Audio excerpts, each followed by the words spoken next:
Il existe une force qui ne se brise pas, qui ne plie pas, qui ne négocie pas, et les samouraïs du Japon féodal ont découvert exactement comment la forger en eux-mêmes. Avez-vous déjà entendu les histoires sur les anciens samouraïs? Des histoires sur leur discipline, leur force, leur courage, et surtout sur leur esprit invincible ou leur volonté inébranlable. Les Japonais ont un terme pour cela, Hagan no Ishi, la volonté d'acier. Mais il y a un détail que la plupart des gens ne comprennent pas. On ne naît pas avec le Hagan no Ishi, c'est un processus de forge. Littéralement, comme l'acier qui est martelé, chauffé, refroidi, puis martelé à nouveau jusqu'à devenir indestructible. Les samouraïs ont passé des siècles à perfectionner ce processus. Ils l'ont appelé Bushido, la voie du guerrier. Et il ne s'agissait pas seulement de combattre, il s'agissait de forger un esprit qui ne pouvait être brisé par rien, ni par la peur, ni par la douleur, ni par la mort elle-même. La volonté est intimement liée à l'esprit. Les personnes qui ont un esprit faible, ont une volonté faible, se brisent facilement et abandonnent à la première difficulté. Mais les personnes qui ont un esprit fort se battent jusqu'à la fin, jusqu'à la dernière goutte de sang, de sueur et de larmes. Et aujourd'hui, vous allez découvrir exactement comment ces samouraïs ont atteint ce niveau de volonté. Avant de commencer ce voyage, je vous invite à vous abonner à la chaîne, à aimer la vidéo et à commenter « Je vais forger une volonté d'acier ». Cela montre que vous êtes engagé dans cette transformation et m'aide à continuer de vous proposer d'autres contenus comme celui-ci. Je profite également de cette occasion pour remercier chacun d'entre vous qui regardez le contenu de la chaîne, qui vous abonnez et qui laissez un commentaire. Que ce soit un commentaire d'encouragement, un partage sur votre parcours de transformation, vos désirs d'amélioration, ou même lorsque vous évoquez un domaine dans lequel vous avez besoin d'aide. J'essaie toujours de lire et de répondre à un maximum de messages, et je souhaite sincèrement vous aider à vous améliorer dans tous les aspects de votre vie. Merci infiniment à chacune et chacun d'entre vous. Retournons maintenant à notre histoire. Chapitre 1. L'effondrement.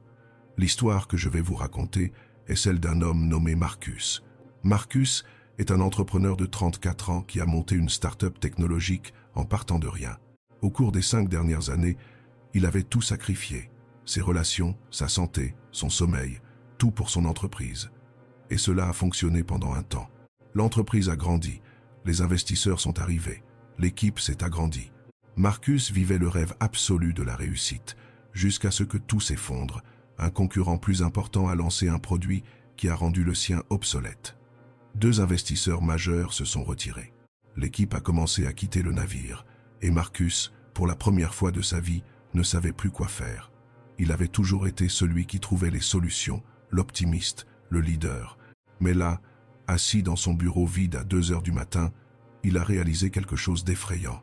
Il n'avait aucune idée de qui il était sans le succès. Toute son identité s'était construite sur la victoire. Et maintenant qu'il perdait, il s'effondrait. L'anxiété est venue en premier, puis l'insomnie, puis les crises de panique. En l'espace de 2 semaines, Marcus n'arrivait même plus à prendre des décisions basiques. Son cerveau s'était tout simplement éteint. La pression avait brisé en lui quelque chose dont il ignorait même la fragilité. C'est alors qu'un de ses mentors, un investisseur mi-japonais, mi-américain nommé James Watanabe, a remarqué cet effondrement. James avait passé des années au Japon à étudier et à s'entraîner dans un dojo traditionnel. Et il a dit quelque chose que Marcus n'a jamais oublié. Tu n'as pas un problème d'entreprise, tu as un problème d'esprit. Tu as construit une maison sur du sable, et maintenant que la marée est montée, tu découvres qu'il n'y a aucune fondation. Marcus n'a pas compris tout de suite, mais James a continué. Les samouraïs avaient un principe. Leur esprit devait être plus fort que n'importe quelle circonstance extérieure. Ils appelaient cela le Hagan no Ishi, la volonté d'acier. Et ils avaient un système bien précis pour la forger, non pas à travers le succès ou les petites victoires quotidiennes, mais à travers quelque chose de beaucoup plus profond. Chapitre 2. Le principe du feu. James a emmené Marcus dans un dojo traditionnel de Kenjutsu, l'art du sabre des samouraïs, qui se trouvait dans un sous-sol discret du centre-ville. Le maître du dojo était un homme de 70 ans nommé Tanaka Sensei, un descendant direct d'une lignée de samouraïs. La première chose que Tanaka a dit à Marcus ne concernait pas la technique. Il a parlé d'acier. Tanaka a demandé « Savez-vous comment on fabrique l'acier » Il tenait un ancien katana entre ses mains. Le fer ordinaire est faible. Il se brise facilement. Mais quand vous chauffez le fer à 1500 degrés, que vous y ajoutez du carbone, que vous le martelez de façon répétée, que vous le trempez dans l'eau et que vous répétez ce processus encore et encore, vous créez quelque chose de complètement différent. Vous créez de l'acier capable de trancher d'innombrables choses sans se briser. Il a pointé Marcus du doigt. Votre esprit est actuellement du fer, mou, fragile. La première véritable pression l'a déformé. Le Bushido est le processus qui transforme le fer en acier, mais vous ne pouvez pas éviter l'épreuve du feu. Marcus espérait une sorte de technique de méditation ou un exercice mental, quelque chose qu'il pourrait ajouter à sa routine. Tanaka s'est mis à rire. Vous pensez encore à ajouter des choses. Le Bushido ne consiste pas à ajouter. Il consiste à retirer tout ce qui est faible jusqu'à ce qu'il ne reste que ce qui est indestructible. Au cours des semaines suivantes, Marcus a découvert que le Bushido n'était pas une philosophie de motivation. C'était un système brutal de déconstruction et de reconstruction de sa propre identité. Le premier principe que Tanaka lui a enseigné s'appelait Shin, le principe de l'esprit juste. Et cela a commencé par une chose que Marcus n'avait jamais faite, affronter ce dont il avait le plus peur. Chapitre 3. Face au vide. De quoi avez-vous le plus peur? A demandé Tanaka lors de la première séance. Marcus a commencé à parler de la perte de son entreprise, de la perte d'argent, de la peur de décevoir les gens. Tanaka a secoué la tête. Non, c'est ce que vous pensez craindre. De quoi avez-vous vraiment peur? Marcus est resté silencieux. La question le touchait bien plus profondément qu'il ne l'avait imaginé. Tanaka a patienté. 1 minute, 2 minutes, 5 minutes d'un silence inconfortable. Finalement, Marcus a pris la parole et sa voix s'est brisée. J'ai peur de n'être personne, d'être ordinaire, d'être quelqu'un qu'on oublie. Tanaka a hoché la tête lentement. Nous nous rapprochons de la vérité. Vous avez construit toute votre vie pour fuir ce sentiment. Tout ce succès, tout ce travail, toute cette ambition, c'était uniquement pour prouver que vous n'êtes pas cette chose que vous craignez tant d'être. Et que s'est-il passé quand le succès a disparu? La peur est revenue, parce que vous ne l'aviez jamais affrontée. Vous l'aviez simplement recouverte de vos accomplissements. Les samouraïs savaient une pratique spécifique pour cela. Ils l'appelaient Memento Mori, bien avant que les stoïciens ne popularisent ce concept en Occident.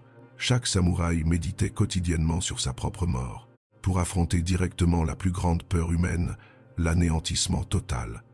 Quand vous faites face à la mort tous les jours, les petits problèmes perdent leur pouvoir sur vous. Perdre de l'argent, vous allez mourir de toute façon. Perdre votre statut, vous allez mourir de toute façon. Échouer publiquement, vous allez mourir de toute façon.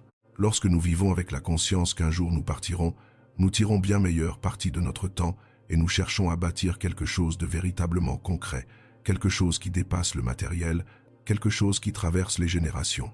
Quand je parle d'accomplir quelque chose d'extraordinaire, je ne vous dis pas de devenir le prochain Nikola Tesla, ni d'essayer de changer le cours de l'humanité. Cet exploit extraordinaire dont je parle, cela peut être de changer la réalité de votre famille, d'être quelqu'un d'inoubliable pour vos enfants, vos frères et sœurs, votre communauté. Vous ne changerez peu, être pas le monde, mais vous pouvez aider les personnes que vous aimez. Tanaka a donné à Marcus un exercice qui lui a d'abord semblé insensé. Chaque matin, avant de faire quoi que ce soit, s'asseoir en silence pendant 20 minutes et visualiser sa propre fin en détail. Imaginez que son corps cesse de fonctionner. Imaginez que le monde continue de tourner sans lui. Imaginez qu'à la fin, rien de ce qu'il a construit n'a vraiment d'importance. Marcus a trouvé cela déprimant, mais Tanaka lui a expliqué. Vous trouvez cela déprimant parce que vous l'évitez. Un samouraï ne l'évite pas, il l'affronte. Et quand vous affrontez la mort suffisamment de fois, elle cesse de vous contrôler. Chapitre 4. La pratique du feu. La première semaine a été un enfer psychologique. Chaque matin, Marcus s'asseyait et se forçait à visualiser la fin. Et chaque matin, son esprit luttait avec toutes les excuses possibles. Ce n'est pas sain. Tu perds ton temps. Tu devrais travailler sur ton entreprise. Mais il a continué. Et quelque chose d'étrange a commencé à se produire au cours de la deuxième semaine. La peur a commencé à perdre de son intensité, non pas parce qu'il s'en distrayait, mais parce qu'il la regardait en face. Et quand vous regardez n'importe quelle peur directement pendant assez longtemps, elle perd le pouvoir mystique qu'elle exerçait autrefois sur vous. L'anxiété concernant son entreprise était toujours là, mais elle lui semblait désormais mineure, car comparée à la mort, à l'anéantissement total, la perte d'une entreprise était un problème gérable. Les samouraïs avaient compris quelque chose de profond au sujet de la peur. Vous ne pouvez pas contrôler le fait de ressentir de la peur, mais vous pouvez contrôler le fait que la peur vous contrôle ou non. Un neuroscientifique de l'université de Stanford, qui étudie les réponses à la peur depuis 10 à 8 ans, a découvert quelque chose de fascinant. Lorsque vous exposez de manière répétée votre cerveau à un stimulus effrayant dans un environnement contrôlé, l'amygdale, la partie du cerveau responsable de la réaction de peur, diminue littéralement sa réactivité. Le cerveau apprend que le stimulus n'est pas une véritable menace pour sa survie. C'est le mécanisme même qui se cache derrière la thérapie d'exposition. Mais Tanaka ne s'est pas arrêté à la peur de la mort. Il a emmené Marcus encore plus loin. Vous avez affronté l'anéantissement physique. Maintenant, affrontez l'anéantissement social. Il lui a expliqué le deuxième principe du Bushido, Jin, la bienveillance par la force. Mais avant de pouvoir atteindre la bienveillance, il faut éliminer le besoin de validation extérieure. Les samouraïs étaient entraînés dès leur plus jeune âge à être totalement indifférents à l'opinion publique. Non pas par arrogance, mais parce qu'un guerrier qui a besoin d'approbation est un guerrier contrôlable, et qu'un guerrier contrôlable est un guerrier faible. Tanaka a donné à Marcus un exercice qui semblait absurde. Faire chaque semaine quelque chose de publiquement embarrassant. Pas quelque chose de blessant ou d'irrespectueux, mais quelque chose qui attirerait délibérément le jugement. Première semaine, porter des vêtements complètement dépareillés en public. Deuxième semaine, chanter à haute voix dans un métro bondé. Troisième semaine, danser seul sur une place très fréquentée.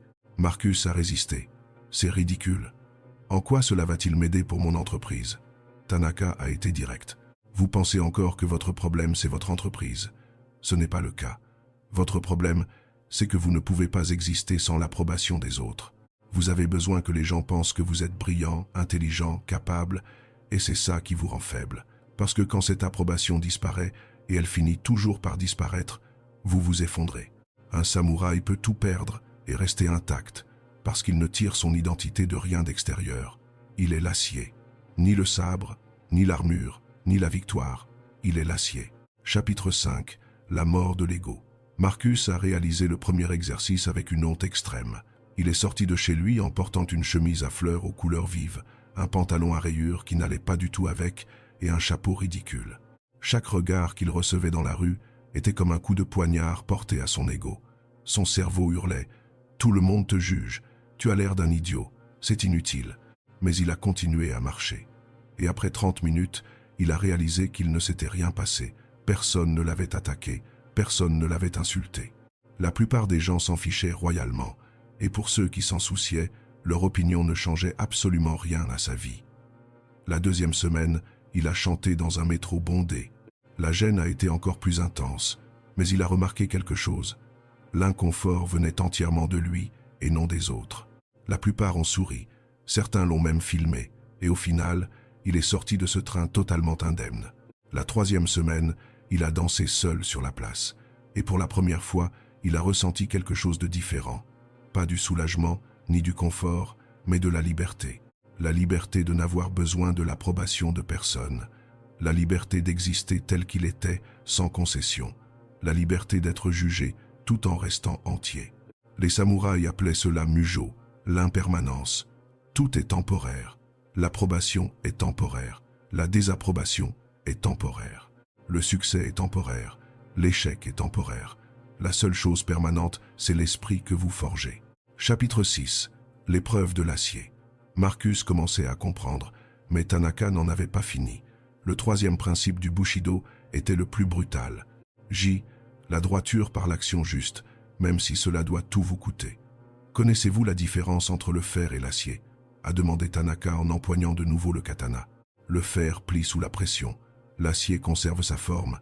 Un esprit de fer fait ce qui est juste quand c'est facile et pratique.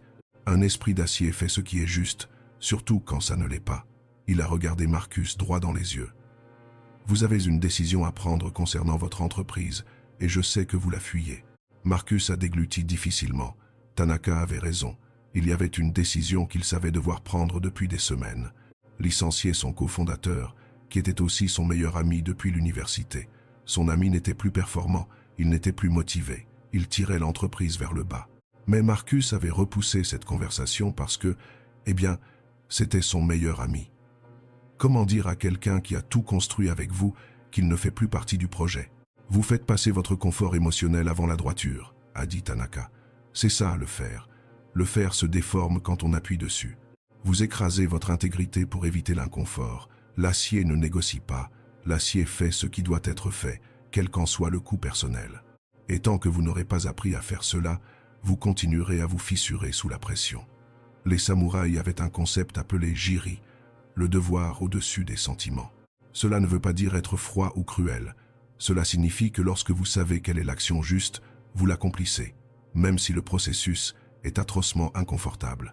Un samouraï qui voyait son seigneur commettre une injustice avait le devoir de le confronter, même en sachant que cela pouvait lui coûter la vie, non pas parce que c'était facile, mais parce que c'était juste. Marcus a passé 3 jours à se torturer l'esprit à propos de cette décision. À chaque fois qu'il prenait son téléphone pour fixer la réunion, son esprit inventait 1000 excuses. Peut être qu'il va s'améliorer. Peut être que je suis injuste. Peut être que je peux attendre 1 mois de plus. Mais le 4e jour, il s'est souvenu de l'acier. L'acier ne négocie pas. L'acier conserve sa forme sous la pression. Il a programmé la réunion. Chapitre 7. La conversation impossible. Cette conversation a été l'une des choses les plus difficiles que Marcus ait eu à faire dans sa vie. Son ami n'a pas bien réagi. Il y a eu de la colère. Il y a eu des accusations. Il y a eu la destruction de 12 ans d'amitié en l'espace de 45 minutes. Marcus est sorti de cette pièce en se sentant abattu, détruit émotionnellement, se demandant s'il avait fait le bon choix, se demandant si tout cela en valait la peine. Mais quand il est arrivé au dojo ce soir-là, Tanaka l'a regardé et a simplement hoché la tête. « Ressentez-vous la douleur ?» a-t-il demandé. « Bien, cela signifie que vous avez du cœur, mais vous avez fait ce qui devait être fait malgré tout. Cela signifie que vous avez un esprit d'acier. Le fer évite la douleur. L'acier accepte la douleur comme le prix à payer pour maintenir son intégrité. Vous avez été forgé aujourd'hui, et maintenant vous savez que vous pouvez accomplir des choses impossibles. Les samouraïs avaient compris que le courage n'est pas l'absence de peur. Le courage, c'est l'action malgré la peur. Et l'intégrité ne consiste pas à faire ce qui est juste quand c'est facile. C'est faire ce qui est juste, surtout quand cela vous détruit de l'intérieur. C'est cela, le Hagan no Ishi. La volonté d'acier ne signifie pas de ne rien ressentir. Cela signifie tout ressentir et agir correctement, malgré tout. Chapitre 8. La pratique quotidienne. Mais Tanaka savait que les moments héroïques ne suffisent pas à construire un esprit inébranlable. C'est la discipline quotidienne qui le fait. Le 4e principe du Bushido est Rei, le respect par le rituel. Et voici le secret auquel Marcus ne s'attendait pas. Les samouraïs ne comptaient pas sur la motivation, ils comptaient sur la forme. « Savez-vous pourquoi les cérémonies existent ?» a demandé Tanaka en préparant le thé avec des mouvements précis et calculés. « Parce que la forme crée la substance. Quand vous répétez une forme correctement chaque jour, vous finissez par devenir la forme. » Il a expliqué que les samouraïs se réveillaient à la même heure, tous les jours. Ils effectuaient les mêmes pratiques dans le même ordre, car ils avaient compris que la discipline ne pouvait pas dépendre de leur humeur. Marcus avait déjà essayé de suivre des routines auparavant, mais il les abandonnait toujours quand il n'en avait pas envie. Tanaka s'est mis à rire en entendant cela. L'envie n'a aucune importance. Pensez-vous que les samouraïs avaient toujours envie de s'entraîner le matin dans le froid glacial de l'hiver? Ils le faisaient parce que c'était la voie, et la voie ne négocie pas avec les émotions. Tanaka a créé une forme spécifique pour Marcus. Pas seulement de la méditation, mais une séquence complète. 4h30 du matin, réveil. Aucune négociation. Visualisation pendant 15 minutes. Sans coupe parfaite au sabre de bois. Douche froide pendant 3 minutes complètes. Petit déjeuner préparé avec une attention totale. Et après tout cela, le travail commençait. Vous allez faire cela pendant 100 jours d'affilée, a dit Tanaka. Aucune exception, aucune négociation. Malade, en voyage, fatigué, cela n'a pas d'importance. La forme continue. Marcus a commencé à argumenter sur l'importance de la flexibilité et de l'équilibre. Tanaka l'a immédiatement coupé. Voulez-vous de l'acier ou du fer? Le fer est flexible. Il se plie, il se déforme. L'acier est rigide, il maintient sa forme. Vous avez passé 34 ans à être flexible. Est-ce que cela a fonctionné pour vous? Maintenant, je vais ouvrir une parenthèse pour mieux expliquer ce point. Il y a plusieurs vidéos sur la chaîne qui parlent de l'importance d'être flexible, y compris la vidéo que j'ai récemment publiée sur la façon d'atteindre la discipline Shinobi, qui aborde un peu la flexibilité lorsque vous faites face à l'adversité. Quand je parle ici de ne pas être flexible, Je fais référence à ces personnes qui inventent toujours une excuse pour procrastiner, qui cherchent toujours la routine parfaite, le meilleur moment pour s'entraîner, la séance de sport parfaite, les techniques d'études parfaites. Il y a des gens qui négocient tellement avec eux-mêmes qu'ils n'arrivent jamais nulle part, mais vivent coincés dans un cycle sans fin. Laissez-moi vous confier un secret. Il n'y a pas de moment parfait pour quoi que ce soit. Il n'y a que maintenant. Pendant que nous passons notre vie à attendre le moment idéal, quelqu'un d'autre se concentre sur l'exécution en donnant le meilleur de lui-même dans les conditions qu'il a. C'est cela, avoir une volonté d'acier. C'est se réveiller et dire « Je vais faire en sorte que cela se produise, peu importe le nombre d'obstacles que je rencontrerai. » C'était exactement le sentiment que Maître Tanaka essayait de transmettre à Marcus. La première semaine a été une guerre psychologique. Chaque jour, à 4h30 du matin, le réveil sonnait et l'esprit de Marcus commençait immédiatement à négocier. « Tu n'as dormi que 5 heures, tu as besoin de repos, un jour de moins ne fera pas de différence. » Mais Marcus se souvenait de l'acier. L'acier ne négocie pas, les pieds sur terre, en mouvement. La douche froide a été une torture les premiers jours. Son corps se figeait littéralement avant même d'y entrer. Mais il a compris quelque chose de très profond. L'inconfort de la douche froide durait exactement 3 minutes. Mais s'il l'évitait, l'inconfort d'avoir brisé sa promesse durerait toute la journée. Le 7e jour, une chose petite mais significative s'est produite. Il s'est réveillé 2 minutes avant son alarme. Son corps commençait à s'adapter. Le 14e jour, les mouvements de sabre qui lui semblaient interminables la première semaine coulaient maintenant naturellement. Le corps avait mémorisé la forme. Le 21e jour, il a réalisé qu'il ne négociait plus mentalement chaque matin. Il se levait simplement et agissait. Le processus devenait automatique. Un chercheur en comportement de l'université d'Oxford, qui étudie la formation des habitudes depuis 15 ans, explique que la discipline n'est pas une ressource limitée que l'on épuise. C'est un muscle que l'on renforce par un usage répété. Lorsque vous retirez la négociation d'une action grâce à l'automatisation, vous libérez une énergie mentale massive pour d'autres domaines de votre vie. Les samouraïs avaient compris cela intuitivement des siècles, avant que la science moderne ne le confirme. Chapitre 9. L'effondrement du système. Mais, au 32e jour, tout s'est effondré. Marcus a attrapé une grave grippe avec une fièvre à 39 degrés. Son corps était complètement épuisé. Il s'est réveillé à 4h30 et pour la première fois, il était physiquement incapable de sortir du lit sans avoir l'impression qu'il allait s'évanouir. Son esprit a immédiatement sauté sur l'occasion pour trouver enfin une raison légitime d'arrêter. « Tu es malade. Personne ne s'attendrait à ce que tu t'entraînes aujourd'hui.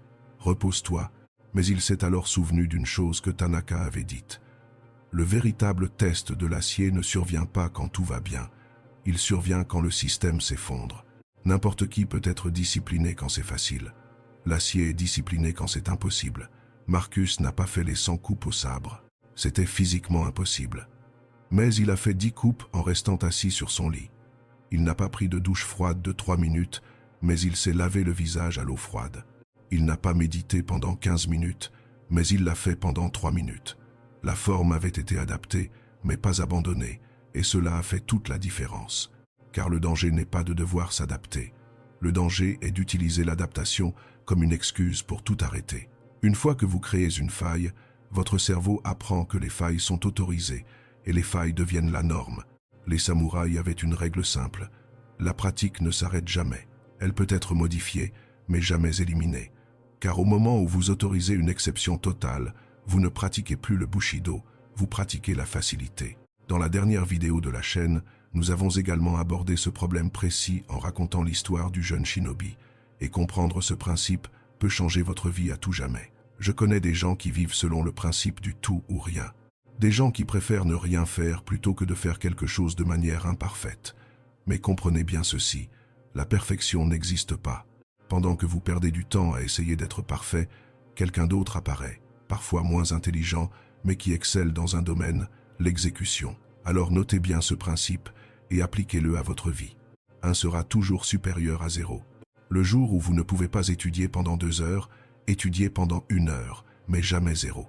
Le jour où vous ne pouvez pas vous entraîner pendant 1 heure, entraînez-vous pendant 30 minutes, mais jamais 0.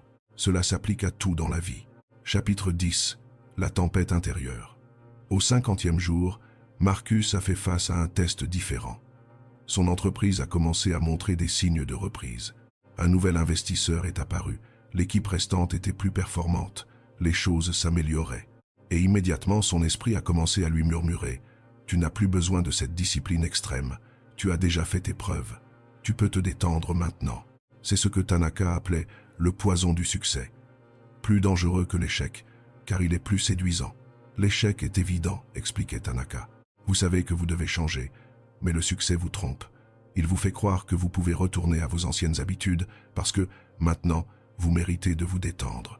Les samouraïs avaient compris que la victoire est le moment de plus grand danger, car c'est à ce moment-là que l'on cesse d'aiguiser la lame. Et une lame qui n'est pas aiguisée finit par s'émousser. Marcus a failli tomber dans ce piège. Pendant 3 jours d'affilée, il a envisagé de faire une pause dans sa routine, de dormir jusqu'à 6 heures du matin, de sauter les coupes au sabre et de retourner à ses confortables douches chaudes. Mais il s'est souvenu de la raison pour laquelle il avait commencé. Il ne s'agissait pas de sauver l'entreprise. Il s'agissait de forger un esprit qui ne se briserait pas, quelles que soient les circonstances extérieures. L'amélioration de l'entreprise n'avait rien à voir avec la pratique. La pratique existait indépendamment des résultats. C'est cela, le Hagan no Ishi.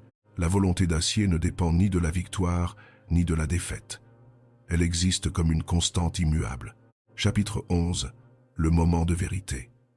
73e jour, Marcus a fait face à l'épreuve ultime. L'investisseur qui avait montré de l'intérêt s'est volatilisé. Un autre membre de l'équipe a démissionné et pour couronner le tout, il a reçu un appel. Son père venait d'être hospitalisé pour un grave problème cardiaque. Marcus devait voyager immédiatement dans un autre état. Il serait à l'hôpital. Plus de routine, plus de structure, totalement en dehors de l'environnement contrôlé qu'il s'était construit au cours des 2 derniers mois.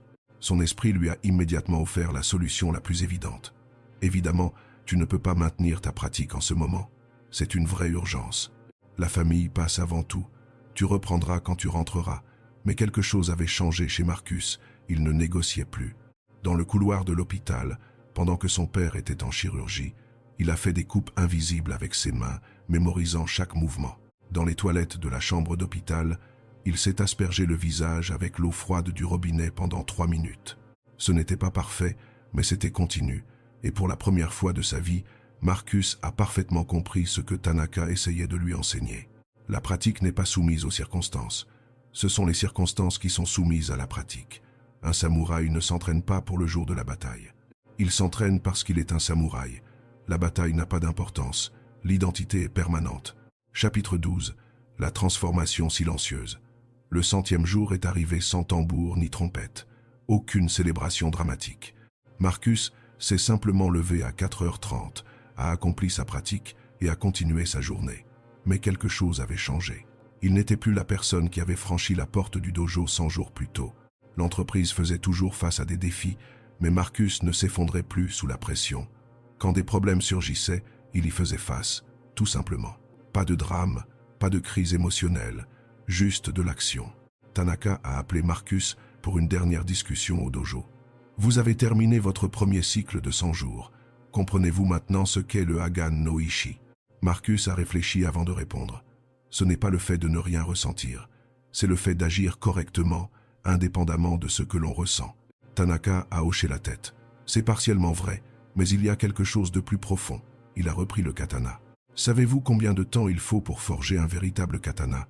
Le forgeron chauffe l'acier, le martèle, le plie, le chauffe à nouveau, le martèle encore, encore et encore.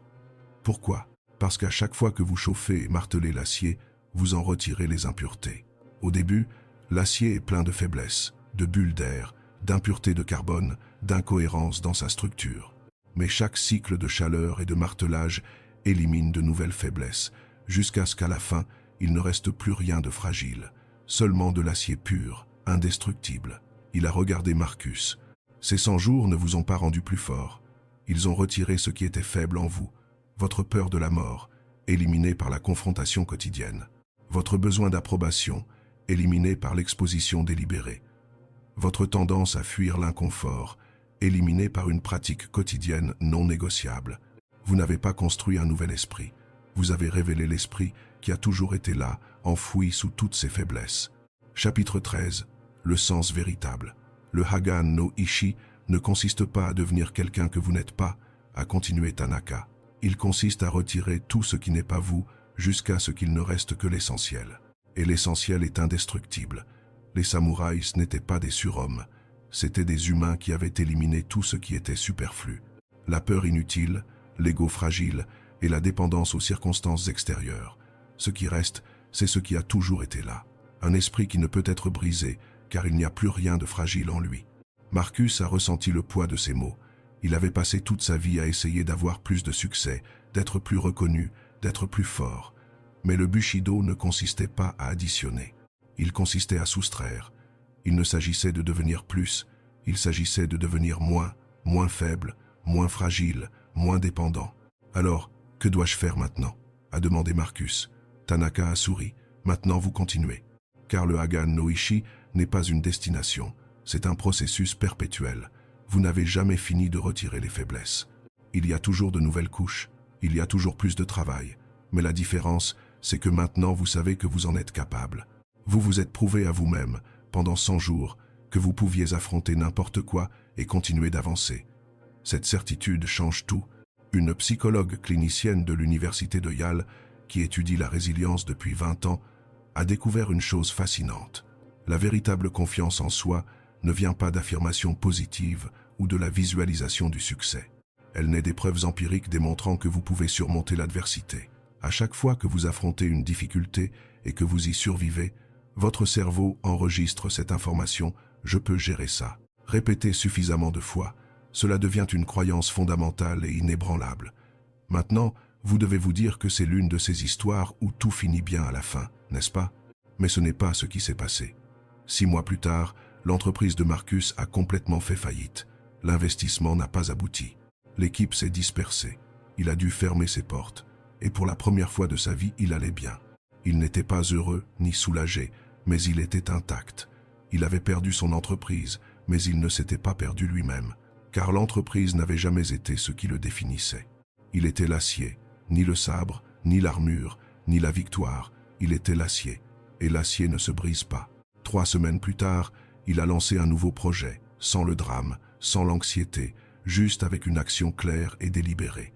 La pratique qu'il avait apprise continuait. Visualisation, entraînement, douche froide, thé. Non pas parce que cela sauverait sa nouvelle entreprise, mais parce que c'était devenu qui il était. Les gens autour de lui ont commencé à lui poser des questions. Comment peux-tu être si calme après avoir tout perdu? Comment as-tu fait pour ne pas t'effondrer? La réponse était simple. J'ai été forgé. Il y a un secret à propos du Hagan no Ishi. Le processus ne s'arrête jamais. Vous n'atteignez jamais un stade où vous pouvez dire « ça y est, je suis indestructible maintenant », car la vie trouvera toujours de nouvelles façons de vous tester. La différence, c'est que maintenant, vous savez que vous pouvez être testé sans vous briser. Et cette certitude change absolument tout dans la façon dont vous évoluez dans ce monde. Les gens commencent à ressentir cela en vous. Ce n'est pas de l'arrogance, c'est quelque chose de beaucoup plus profond. C'est la présence de quelqu'un qui ne peut pas être ébranlé, car il a traversé le feu suffisamment de fois pour savoir qu'il peut survivre à n'importe quelle température. Cela ne veut pas dire que vous ne ressentez plus d'émotion. Cela veut dire que l'émotion ne vous contrôle plus. Et quand vous atteignez cela, vous devenez le genre de personne que les autres regardent en se demandant « comment cette personne fait-elle pour ne pas craquer ?» La réponse, elle a déjà été brisée 1000 fois au cours du processus pour devenir incassable. Alors, la question reste posée. Voulez-vous être forgé? Parce que le Hagan no Ishi n'est pas fait pour ceux qui veulent des résultats rapides. Ce n'est pas pour ceux qui cherchent une technique de 5 minutes, bien confortable, qui va transformer leur vie comme par magie. C'est pour ceux qui comprennent que la véritable transformation exige la destruction de chaque part de faiblesse, la destruction de chaque excuse confortable, la destruction de chaque négociation mentale qui vous empêche de grandir. Le processus est brutal. Il exigera de vous que vous vous leviez alors que chaque os de votre corps voudra dormir. Il exigera de vous que vous affrontiez les peurs que vous avez passé toute votre vie à fuir. Il exigera de vous que vous fassiez ce qui est juste, même quand cela ne vous arrange pas. Mais à la fin, vous ne serez plus la même personne. Vous serez devenu de l'acier, et l'acier ne se brise pas. Les samouraïs ont passé des siècles à perfectionner ce processus, car ils avaient compris quelque chose de fondamental. Dans un monde fait de chaos, d'incertitudes et de souffrances inévitables, la seule chose que vous puissiez véritablement contrôler, c'est la force de votre propre esprit. Vous ne pouvez pas contrôler si votre entreprise va échouer, si les gens vont vous décevoir, si la vie va vous mettre à terre. Mais vous pouvez contrôler si vous allez vous relever et si vous allez continuer d'avancer. C'est cela, le Bushido. C'est cela, le Hagan no Ishi. C'est ce que cela signifie d'avoir une volonté d'acier et un esprit invincible. Si cette vidéo vous a aidé d'une quelconque manière, je vous invite à vous abonner à la chaîne et à activer la cloche pour ne pas manquer nos prochains contenus. N'oubliez pas, vous n'avez pas besoin de plus de motivation. Vous avez besoin de moins de faiblesse. Et la seule façon d'éliminer vos faiblesses, c'est de passer par le feu. Si vous avez regardé jusqu'ici, vous avez déjà fait le premier pas. La plupart des gens ne vont même pas aussi loin. Mais arriver jusqu'ici est la partie la plus facile. La partie la plus difficile, c'est d'appliquer ces enseignements à votre propre vie. Commencez petit, mais ne vous arrêtez jamais. Merci beaucoup pour votre attention. À la prochaine vidéo. Musique.